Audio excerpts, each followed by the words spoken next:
Microsoft is currently pending purchase of Activision Blizzard.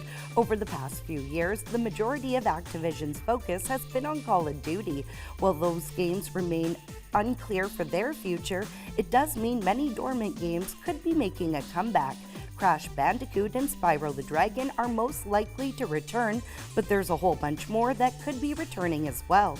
But the merger won't take place until next summer the earliest, so any new games are still a while away. And production on Renfield has officially kicked off. That's the Dracula spin-off. It stars Nicholas Hoult as Renfield and Nicolas Cage as Dracula. Awkwafina, Adrian Martinez, and Ben Schwartz also star in the horror comedy. Starwatch has been brought to you by Superior Coatings. Paint it right the first time.